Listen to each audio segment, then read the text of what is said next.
These emails prove absolutely nothing other than the fact that President Trump did nothing wrong. And what President Trump has always said is that he was from Palm Beach, and so was Jeffrey Epstein. Jeffrey Epstein was a member at Mar-a-Lago until President Trump kicked him out because Jeffrey Epstein was a pedophile and he was a creep.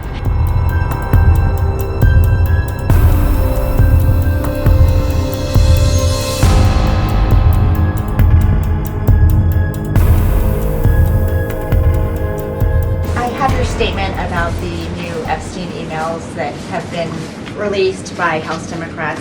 Separate from why you believe the emails were made public, can you address their substance? Did the president ever spend hours at Jeffrey Epstein's house with a victim? These emails prove absolutely nothing other than the fact that President Trump did nothing wrong. And what President Trump has always said is that he was from Palm Beach, and so was Jeffrey Epstein. Jeffrey Epstein was a member at Mar-a-Lago until President Trump kicked him out because Jeffrey Epstein was a pedophile and he was a creep. And this email you refer to with the name of a victim that was unredacted now and has since been reported on in this room, so I will go ahead and say it, Virginia Giuffre. And it was CBS's own reporting, Ouija, that recently wrote that Miss Giuffre maintained, and God rest her soul, that she maintained that there was nothing inappropriate she ever witnessed, that President Trump was always extremely professional and friendly to her. And so I think it's a question worth asking the Democrat Party, and you should all go ask them after this briefing, of why they chose to redact that name of a victim who has already publicly made statements about her relationship with Jeffrey Epstein and is unfortunately no longer with us. Mary. Thank you, Karoline. Two questions on this. In the interest of transparency, why not just go ahead, release the full files on Epstein, get this all over with?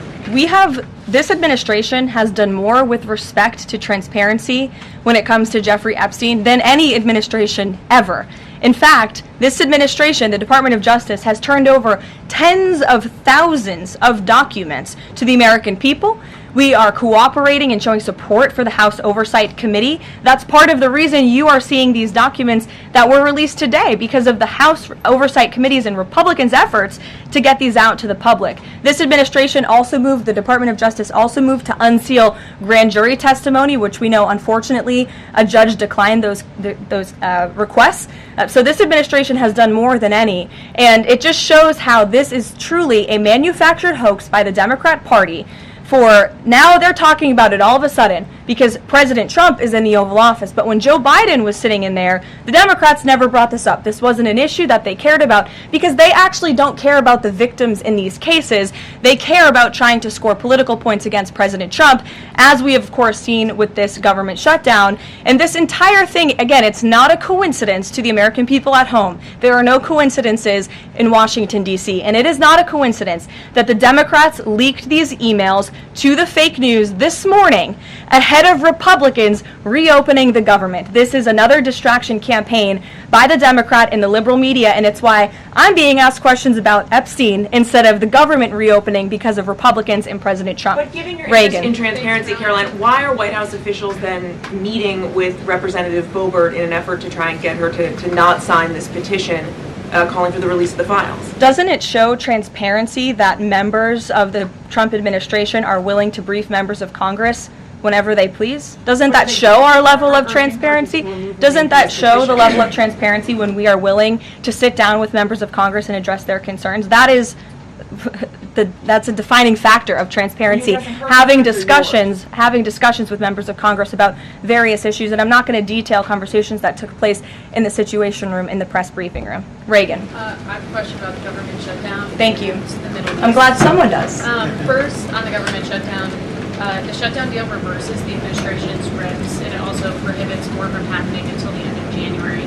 I'm wondering if the president had input on this element of the deal, and if he's at all disappointed that's going to reverse the downsizing of the federal government like they did during the shutdown. I mean, look, I think it's about 6,000 workers total. When you look at that in comparison to the reduction in the federal workforce that this administration has done since January to get rid of the waste, the fraud, the abuse, and to reduce the size of our federal bureaucracy, we've done a lot of great work on that front, and we will continue to. But obviously, the president's main priority was to reopen the federal government and get people back to work, and that's what this deal accomplishes.